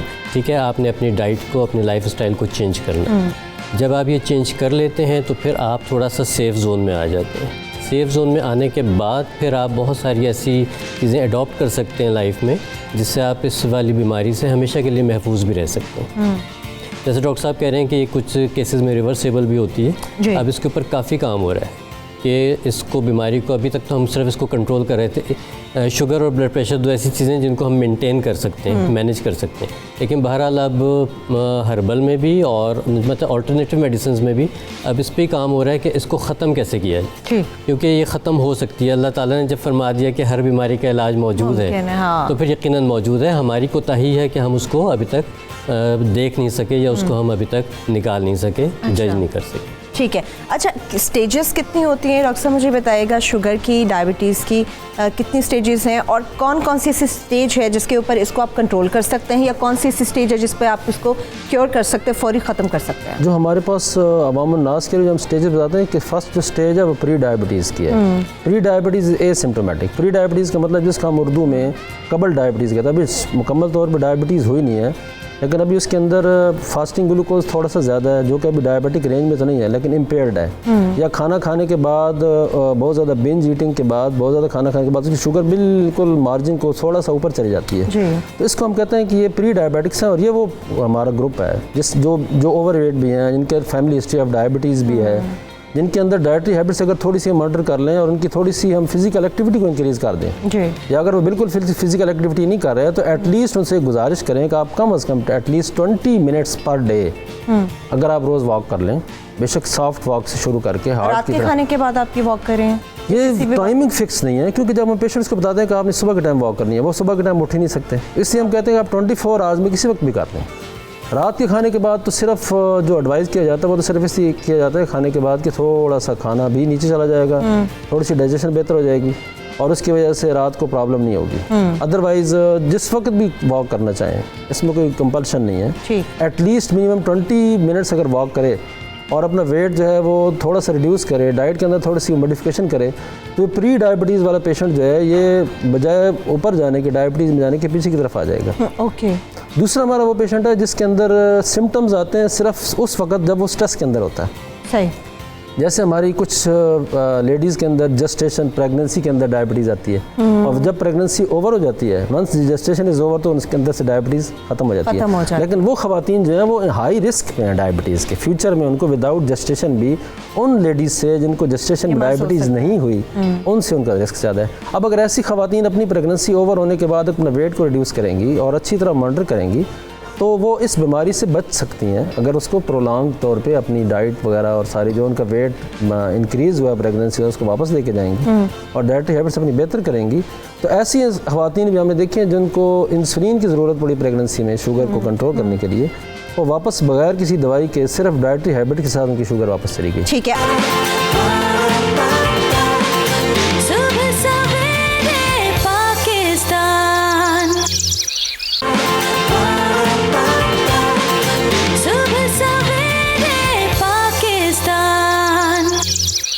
हमारे साथ एक कॉलर मौजूद है, उनसे बात कर लेते हैं। हमारे साथ कौन साहब मौजूद है? सलाहुद्दीन साहब मौजूद हैं, उनसे बात करते हैं। जी सलाहुद्दीन, बात कीजिए। जी अस्सलाम वालेकुम। वालेकुम अस्सलाम।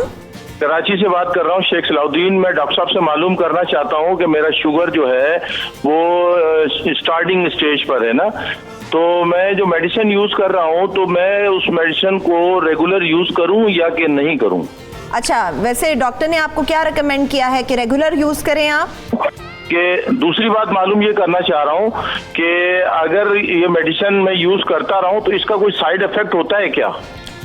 ठीक है मेरे भाई, आपने कॉल किया, आपका बेहद शुक्रिया। इस बारे में डॉक्टर साहब से जान लेते हैं। अरसलान भी हमारे साथ मौजूद है, उनसे बात कर लेते हैं। अरसलान, शुगर की बीमारी के हवाले से बात चल रही है, कोई सवाल करना चाहेंगे? अस्सलाम वालेकुम। मैंने डॉक्टर साहब से ये पूछना था कि मेरी वालदा को शुगर है ना, ठीक है, तो उनका काफी सारा इलाज भी करवाया तो उनकी शुगर नॉर्मल नहीं हो रही। वो तकरीबन 600 प्लस जाती है। नॉर्मली अब जामुन की बात हो रही थी, वो जामुन भी खा रही हैं, लेकिन उनसे भी कोई मेडिसिन भी हैं वो भी खा रही हैं साथ, लेकिन कोई फर्क नहीं पड़ रहा उनको। अच्छा अरसलान, वालिदा को कितनी बीमारी पुरानी है ये शुगर की? तकरीबन 1 ईयर हो गया। तकरीबन 1 साल हो गया हुआ है। ठीक है, वजन ज्यादा है आपके वालिदा का? नहीं, नॉर्मल है वजन और 60 प्लस है। ठीक है, थैंक यू अरसलान। बात कर लेते हैं डॉक्टर साहब से। सोबिया हमारे साथ मौजूद है। जी मेरी बहन, बात कीजिए। अस्सलाम वालेकुम। जी वालेकुम अस्सलाम। सबसे पहले तो डॉक्टर फैसल को आपके प्रोग्राम में देख के बहुत खुशी हुई, बहुत कम नजर आते हैं। और दूसरी बात, अब आपको नजर आते रहेंगे। अच्छा, बात यह है कि मुझे भी तकरीबन 1 साल हो गया शुगर को। हाँ। तो उसके लिए मुझे यही पता करना था कि जब पहले मैंने मेडिसिन स्टार्ट की तो शाम को मेरी शुगर बहुत डाउन हो जाती थी। ठीक। और सुबह में जब मैं लेती थी तो ठीक रहती थी। तो डॉक्टर ने अब उसकी टैबलेट जो है हाफ कर दी है। तो उसके लिए कोई मतलब ऐसी चीज़ है जो अगर शाम को ना मैं मेडिसिन खाऊं और उसके लिए कोई हर्बल कोई ऐसी चीज़ बता सकते हैं डॉक्टर साहब, तो मुझे बड़ी खुशी होगी। चलें ठीक है सोबिया, ये जान लेते हैं। थैंक यू, आपने भी हमें कॉल किया। अच्छा डॉक्टर साहब, सबसे पहले तो मुझे नईम के हवाले से हमारे कॉलर ने पूछा, वालिद को बीमारी है और पाए वगैरह वो बहुत ज़्यादा खाते हैं, रोकने के बावजूद नहीं रुकते, और शुगर लेवल उनका 250, 260, 270 तक जाता है। तो उसके लिए क्या किया जाए? वेट भी उनका ज़्यादा है, 70 प्लस है। मेडिसिन नहीं ले रहे या मेडिसिन ले रहे हैं? नहीं, मेडिसिन उनको दी गई हैं, मगर उसके बावजूद वो अपनी डाइट को कंट्रोल नहीं कर रहे और 70 प्लस उनकी एज है। ये तो डाइट को कंट्रोल करवाना तो फिर उनके जो केयर टेकर्स हैं उनकी जिम्मेदारी है। हाँ। ठीक है। और अगर पाए को नान के साथ ना खाया जाए, सादा रोटी के साथ खाया जाए तो इतना डेंजरस। घर से बनी हुई चपाती या घर से बनी हुई चपाती ले लें, बाजार से बनी हुई चपाती ले लें, ब्राउन ब्रेड ले लें। पाए खाना है तो खाएं, लेकिन उसके साथ जो कार्बोहाइड्रेट खा रहे हैं, जो निशास्ती की चीज़ खा रहे हैं वो ना खाएं। उससे भी कंट्रोल भी तो होता है, वो कहते हैं ऊपर वो ऑयल वगैरह भी होता है बहुत ज़्यादा। वो ऑयल वगैरह जो है वो एज सच शुगर के कंट्रोल में, उसका ना कंट्रोल करने में उसका कोई रोल नहीं है। वैसे ऑयली चीज़ें डायबिटिक्स को नहीं खानी चाहिए, लेकिन इस वक्त हम सिर्फ अगर 1 पॉइंट एजेंडा यानी शुगर को कंट्रोल करने की बात करें, बस उन्हें कहें कि पाए आप खुद भी छोड़ दें।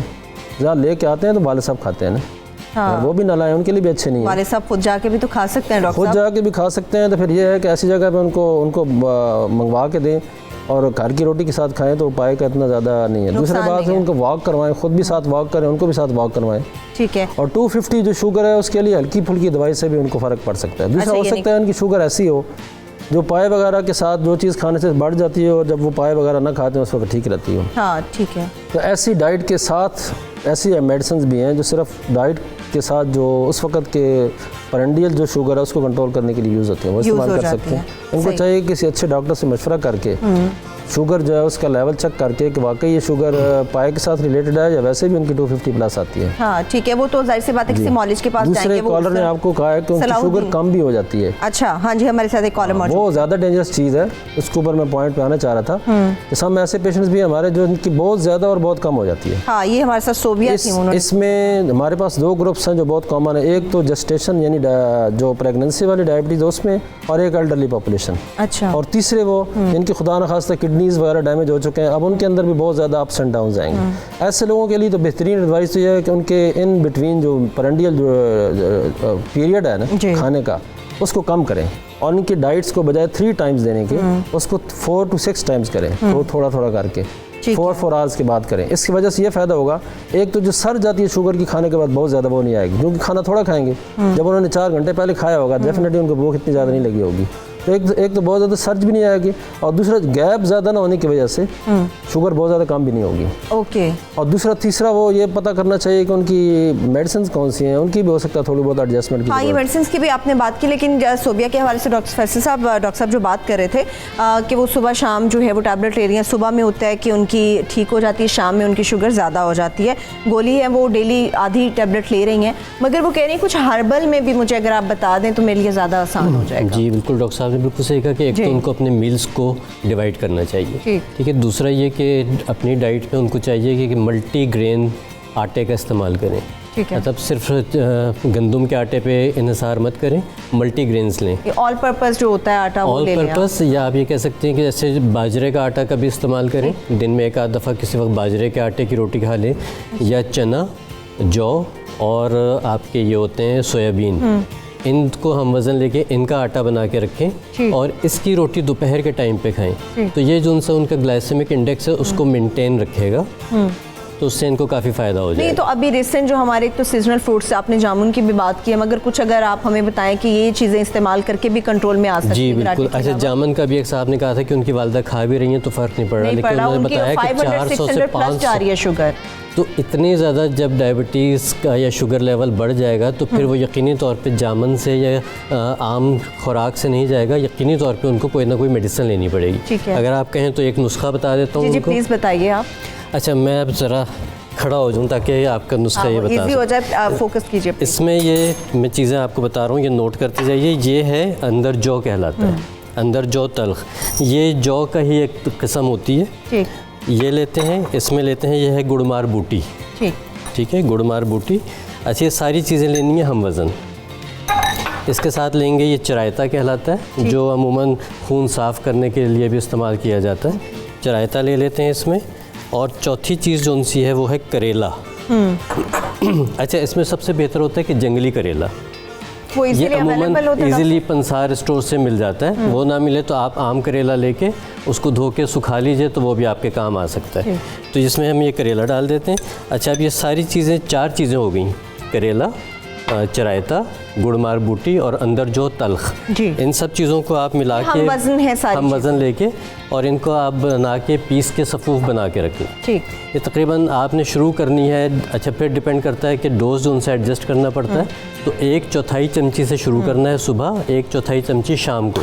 ठीक, जैसे जैसे आपकी शुगर लेवल बेहतर होता जाए तो फिर आप इसका डोज एडजस्ट करते जाइए। लेकिन इसमें फिर वही बात है कि अगर एलोपैथिक भी यूज़ कर रहे हैं और साथ ये भी यूज़ करना चाहें तो ज़रूर करें, लेकिन साथ अपना मॉनिटर करते रहिए। जैसी कोई फ्लक्चुएशन आए तो फिर किसी न किसी डॉक्टर से मशवरा वो लाजमी आप ही कंसल्ट करें उससे। अच्छा, इसमें मुझे जो जिस पेशेंट की शुगर बहुत ज़्यादा हाई जा रही है 500+, जी वो अपनी वालदा की जो बात कर रहे थे, उस पेशेंट को तो बहुत सीरियस कॉम्प्लिकेशंस इस हाई शुगर के साथ हो सकती हैं। वो बता भी रहे थे, वो काफ़ी परेशान जी, परेशान उनको मज़ीद होना चाहिए। और इस परेशानी का सलूशन सिर्फ और सिर्फ ये है कि एडमिट करवाएं पेशेंट को।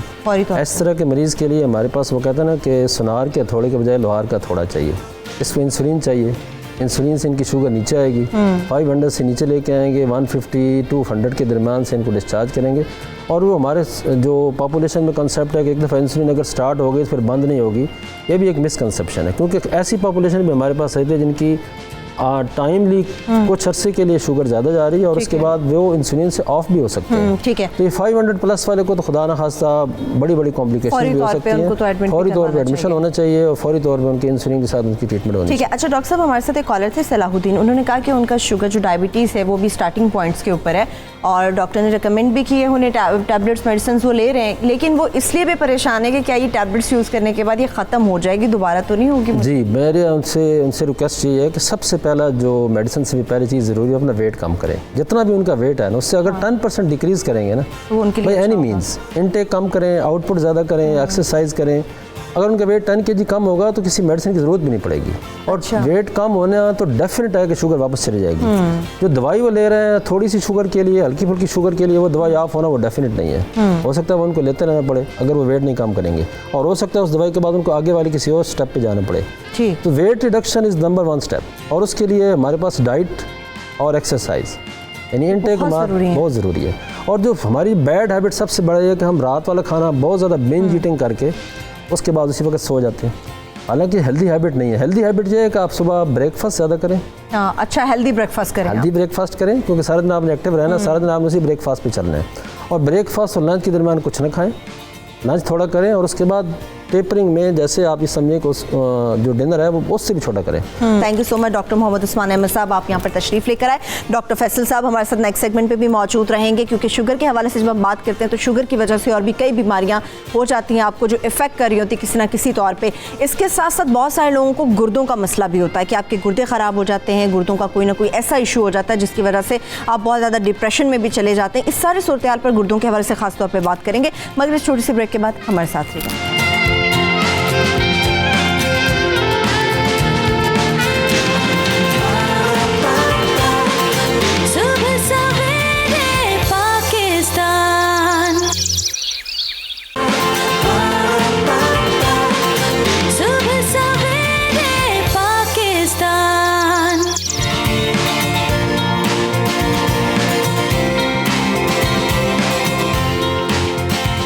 Welcome back. अभी हम बात करने वाले हैं, जिस तरह से हमने पहले डायबिटीज़ यानी शुगर के मुतालिक बात की, अभी हम किडनी से यानी गुर्दों से मुतालिक बात करने जा रहे हैं। गुर्दों के मसाइल भी बहुत सारे हैं, बहुत सारे लोग इसका शिकार भी होते हैं, डायलिसिस आपको कराने पड़ते हैं, ये पूरा सिलसिला बड़ा तकलीफ दे होता है। मगर गुर्दों के मुतासिर होने की वजूहात क्या होती हैं, इनकी अलामतें क्या होती हैं, आपको किस तरह से पता चल सकता है, और कौन कौन सी कोताहियाँ हम अपनी डेली रूटीन में अपनी लाइफ में कर रहे होते हैं जिसकी वजह से हमारे गुर्दे हैं यानी हमारी किडनीज इफेक्ट हो रही होती हैं। डॉक्टर फैसल जिस तरह से हमारे साथ पहले सेगमेंट में भी मौजूद थे, अभी भी सेगमेंट में हमारे साथ मौजूद रहेंगे, मगर इसके साथ साथ माहिर अमराज़ किडनी है डॉक्टर सलमान वारिस साहब हमें ज्वाइन कर चुके हैं। डॉक्टर साहब आपको भी वेलकम करेंगे। गुर्दों से मुतालिक अगर आपका भी कोई सवाल है तो आप हमें फ़ोन कर सकते हैं, बात कर सकते हैं और अपने मसाइल का हल जान सकते हैं। अच्छा डॉक्टर साहब, मैं आपसे आगाज़ करती हूँ। गुर्दों की जब हम बात करते हैं, गुर्दे हमारे जिस्म का बहुत ही इंपॉर्टेंट हिस्सा होते हैं, इनके इफ़ेक्ट होने की वजह क्या होती है, गुर्दे मुतासिर होने की वजह क्या होती है? इसकी वजूहत 3 कैटेगरीज़ में है। एक खून में तब्दीली आ जाए या टॉक्सिन्स आ जाएं, उसकी वजह से वो प्री रीनल कहलाता है। एक किडनी के अंदर कोई ख़राबी हो जाए और एक किडनी के बाद जो पैसेजेस हैं उसमें कोई प्रॉब्लम हो जाए, जैसे यूरिन बंद हो जाए, स्टोन से बंद हो जाता है, वो किडनी ख़राब हो जाता है, या रीनल इन्फेक्शंस होती हैं उससे किडनी ख़राब हो जाती हैं। अच्छा, तो ये इसका किडनी एक ऐसा उज़्व है कि जिसके मतलब लोग आम तौर पे जानकारी नहीं रखते, क्योंकि छुपी हुई चीज़ है ना। दिल धड़कता है, नज़र आता है, सांस दिखाई देता है, सब कुछ। किडनी एक छुपे हुए लेकिन ये अज़ाए रईसा में शामिल है, इम्पॉर्टेंट ऑर्गन्स में शामिल है। तो ये बुनियादी तौर पे आपके ब्लड में कोई टॉक्सिन्स हों जो बाहर से इंजेक्शन किए जाए, टॉक्सिन्स उनमें पॉइजन्स हैं, मेडिसिन बताते खुद कई दफ़ा किडनी, क्योंकि किडनी सोल एक्सक्रीटरी ऑर्गन है, पूरी बॉडी के जो भी एक्सक्रीशन होनी है वो किडनी से होती है। अच्छा डॉक्टर साहब, मुझे ये भी बताइएगा कि किडनीज के बड़े बड़े मसाइल कौन से मेजर जो आपको लगता है कि सबसे ज़्यादा पेशेंट इस चीज़ का होता है? हाँ, मैं वो बात थोड़ी सी ये करनी थी कि वो मुतासर कैसे होते हैं। डायबिटीज़ नंबर 1 है पाकिस्तान में, जी जी, ब्लड प्रेशर 2, फिर ग्लोमेरुलोनेफ्राइटिस एक ग्रुप ऑफ डिजीज़ है, वो इंसान के कंट्रोल में बड़ा कम है लेकिन ट्रीटमेंट उसकी है। ठीक।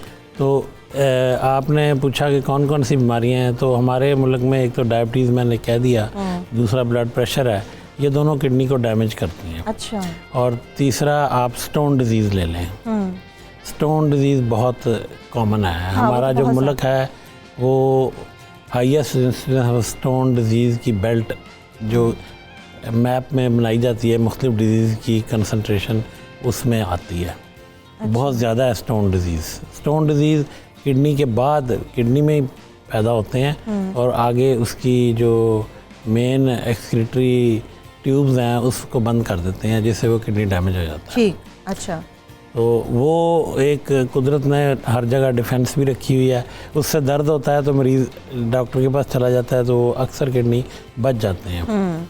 बाद स्टोन ऐसे होते हैं जो कुछ नहीं करते, वो पता उस वक्त चलता है जब किडनी एक ख़राब हो चुका होता है। तो ये बायलैटरल स्टोन डिजीज़ भी काफ़ी कॉमन है, दोनों किडनी अफेक्ट करती है।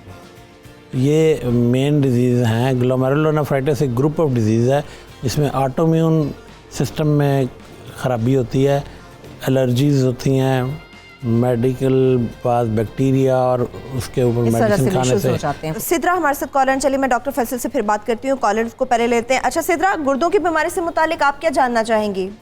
जी मैडम, मेरे ना दाएं गुर्दे में ना पथरी है। ठीक है जी, तो डॉक्टर ने बताया है कि इसकी कोई दवाई नहीं है, तो मैं क्या इसके लिए करूं? और साथ में जिगर का साइज जो बढ़ रहा है, उसके ऊपर चर्बी है जिगर के ऊपर। अच्छा, जिगर के ऊपर आपके चर्बी। आपका मेरी बहन वजन कितना है ये बताएं हमें। वजन मेरा है 65। 65। और आपकी उम्र क्या है? उम्र मेरी है 24 साल।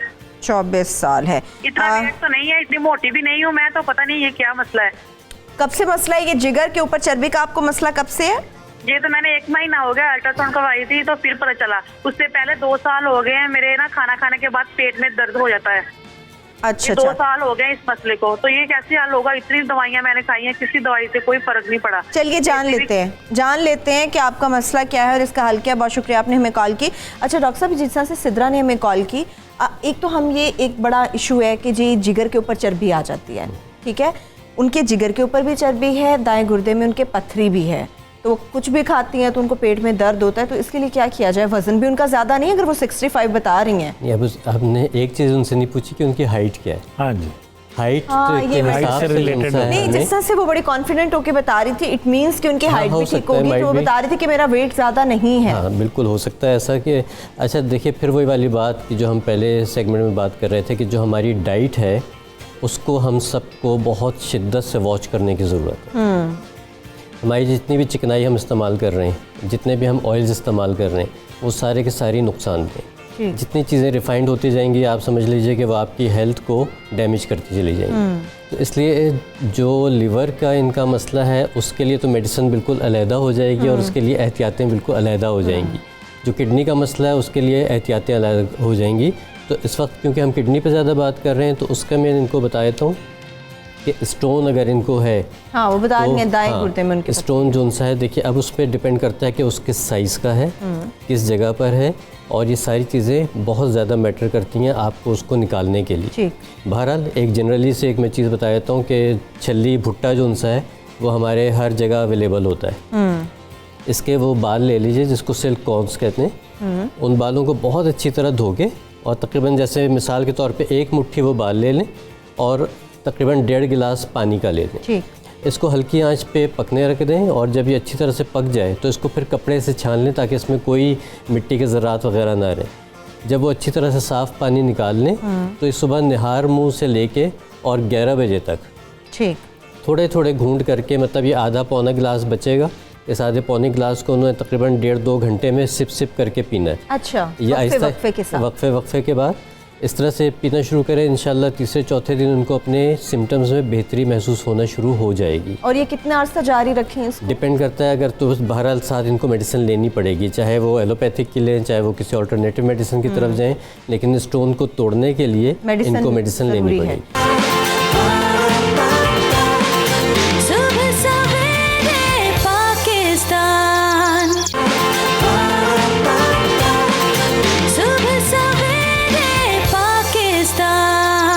हमारे से कॉलर भी मौजूद है अरसलान, उनसे बात करते हैं। अरसलान, क्या सवाल करेंगे आप? जी, सबसे पहले तो आपका सेगमेंट बहुत अच्छा है, मैं डेली देखता हूँ, और खासतौर पे हीरोज, पाकिस्तानी हीरोज के हवाले से। उसके बाद ये उर्दू का मसला रह गया। गुर्दों में यह है कि हमें कौन सी रोजमर्रा में जो ऐसी खुराक है वो खानी चाहिए, या उसके अलावा जो डायबिटीज है उनके लिए बताएं कि जो ऐसी खुराक यूज करें जिसके साथ उनको कोई ऐसा गुर्दों पे इफेक्ट ना करे। अच्छा, ठीक है। और इसके अलावा जो है जो ज्यादा देर बैठने से जो दर्द हो जाता है ये गुर्दों की जानिब, इसका क्या वजह, ये क्यों हो जाता है? हाँ, ये बड़ी आपने इंपॉर्टेंट चीज़ पूछी है, ज़्यादा देर बैठने की। अरसलान, मैं इससे मुतालिक बात करूंगी, जान लेते हैं इसका मसले का हल क्या है। जफर इकबाल भी हमारे साथ मौजूद है, उनसे भी बात कर लेते हैं। जी जफर, गुर्दों के मसाइल पर क्या जानना चाहेंगे? अस्सलाम वालेकुम जी। वालेकुम अस्सलाम। बेसिकली मैं डायबिटिक पेशेंट हूँ, 20 साल से तकरीबन मुझे शुगर है, तो उसकी वजह से मेरे किडनीज जो है डैमेज हो चुके हैं। मेरा क्रेटिन 2.1 है। ठीक, तो इसका मुझे पता करना था कि, और गुर्दे श्रिंक भी हो चुके हैं, जो डॉक्टर की रिपोर्ट है उसके मुताबिक कुछ श्रिंक हो गए हुए हैं। तो इसका मैंने पूछना था डॉक्टर साहब से, इसके मुताबिक मुझे कुछ एडवाइस करें, कोई इलाज मेरा। मेरे भाई आपकी उम्र क्या है? 70 प्लस। 70 प्लस है आपकी उम्र। चलिए, इससे मुतालिक आपका वजन तो ज्यादा नहीं है? वजन मेरा है जी 57 आपका वजन है, वजन ज़्यादा नहीं है। ठीक है, इससे मुतालिक बात कर लेते हैं। आप शो देखते रहिए, इसका जवाब लेते हैं। बहुत शुक्रिया, आपने कॉल की। आफ्ताब हमारे साथ मौजूद है। जी आफ्ताब, बात कीजिए।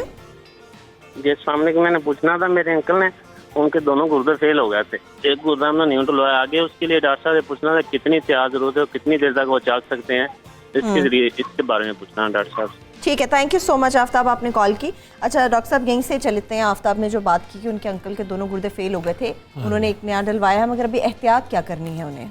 ये नया डलवाया और चल रहा ठीक? जी जी, वो ठीक चल रहा है, वो करें अभी एहतियात। गुर्दे जब फेल होते हैं तो एक्चुअली दोनों ही होते हैं, ये टर्मिनोलॉजी को करेक्ट करना चाहिए। अगर एक किडनी ठीक हो तो वो उसकी लाइफ नॉर्मल होती है। हाँ, नहीं, उन्होंने बताया कि दोनों ही फेल हो गए थे, वो तो उसको ही रीनल फेलियर कहते हैं। ओके। दोनों फेल हो जाएं तो रीनल फेलियर, या किसी का गुर्दा ही एक है तो वो फेल हो जाए तो रीनल फेलियर है। तो रीनल फेलियर का इमीडिएट जो ट्रीटमेंट होता है वो तो डायलिसिस है। और उन्होंने बताया कि डायबिटीज़ है, तो डायबिटीज़ मैंने पहले ही अर्ज़ किया है कि नंबर 1 पे है पाकिस्तान में रीनल फेलियर में। तो वो जो वर्किंग, जिसे आम लफ्ज़ों में छलनियाँ भी कहते हैं लोग, वो एक मेल्पिगियन कैप्सूल होता है और उसको हम नेफ्रॉन कहते हैं। वो एक यूनिट है, वर्किंग यूनिट। इस तरह के किडनी में 1 लाख एक तरफ 1 लाख एक तरफ यूनिट होते हैं। तो वो यूनिट डाई आउट होना शुरू हो जाते हैं, डायबिटीज़ अनकंट्रोल्ड रहे, उसकी एहतियात ना की जाए, प्रॉपर एक्सरसाइज ना की जाए। तो एक और बात है कि ये ज़रूरी नहीं है कि कोई एहतियात करे तो उसके किडनी ठीक रहेंगे, उसके चेकअप होना चाहिए। वो 30% में किडनी फेलियर होना होता है, ठीक। तो वो डायबिटीज़ की वजह से। तो ये जो बात करें, डायलिसिस करवाएं, फिर किडनी ट्रांसप्लांटेशन करवाएं। ये किडनी ट्रांसप्लांटेशन में दवाई तो खानी पड़ती है, लेकिन लाइफ तकरीबन नॉर्मल होती है। अच्छा। अब 2 बैठे हों बंदे, एक सेहतमंद हो और एक ने ट्रांसप्लांट करवाया, आप फ़र्क महसूस नहीं कर सकते। उसकी एक्टिविटीज़, वर्किंग सब नॉर्मल होता है। डायलिसिस पे वर्किंग नॉर्मल नहीं रहती, लेकिन अच्छा डायलिसिस हो तो वो 4 से 6 घंटे काम कर सकता है वक्फे के साथ। अपना कोई कारोबार है या कुछ वो चला सकता है। मैं वैसे लोगों को कहता हूँ कि दरमियान में 2 घंटे रेस्ट कर लें फिर जाएं, तो इस तरह करके वो ज़्यादा उनके लिए नॉर्मल होता है, नॉर्मल होता है। और गर्मी, धूप में चलना फिरना उनके लिए बड़ा डेंजरस होता है। ठीक है। अच्छा डॉक्टर फैसल, हमारे एक कॉलर थे अरसलान, वो कहते हैं अगर जिनको गुर्दों का मसला हो तो उनके लिए डाइट कैसी होनी चाहिए, खुराक उन्हें क्या लेनी चाहिए? उनको सोडियम यानी नमक कम से कम लेना चाहिए। बहुत कम कर दें? बहुत कम करना चाहिए, मतलब इस्तेमाल करें मगर बहुत ही कम। हाँ, अगर साथ ब्लड प्रेशर है तब तो कोशिश करें कि तकरीबन ख़त्म कर दें, बहुत ही ज़रूरत के तहत लें। और अगर उनको ब्लड प्रेशर नहीं है लेकिन गुर्दों की तकलीफ़ है तब भी वो काफ़ी हद तक सोडियम को कम करें। उसके अलावा प्रोटीन का इस्तेमाल भी कम से कम करें, ठीक, क्योंकि प्रोटीन जो सी है वो भी गुर्दों को ख़राब करने में, जिनके गुर्दे ख़राब हों वो फिर उसको प्रॉपरली क्या कहना चाहिए डॉक्टर साहब के फ़िल्टर नहीं करती उसको। ठीक। इसके अलावा फॉस्फोरस। अच्छा, अब कौन सी, अभी कैसे पता चले कि किस चीज़ में क्या चीज़ है? हाँ। तो इनको बेहतर है कि नाश्ते में जौ का दलिया ज़रूर इस्तेमाल करें, और खाने में जितनी भी बेरीज़ हैं, हमारे जितने भी फ्रूट्स में जो बेरीज़ आती हैं वो बेरीज़ का इस्तेमाल ज़रूर करें। ओके। इसी तरह से एक चीज़ आम पंसार स्टोर से मिल जाएगी जिसको हम कहते हैं ज़रिश्क, ठीक, इंग्लिश में, या इसका लैटिन नेम है बर्बेरिस वल्गेरिस। ठीक है, इसकी होम्योपैथिक मेडिसिन भी मिल जाती है और ज़रिश्क के नाम से ये हमें पंसार स्टोर से भी मिल जाती है। इसको रात को भिगो के रख दें ज़रिश्क को, और सुबह इसका पानी पीना शुरू कर दें, तो ये किडनी के लिए एक टॉनिक का दर्जा रखती है। अच्छा, ये अच्छा साबित होता है, बेहतरीन चीज़ है। इसको निहार मुँह पीना है? निहार मुँह भी पी सकते हैं और शाम को 4-5 बजे भी पी सकते हैं, जब खाना खाने के 2 घंटे के बाद।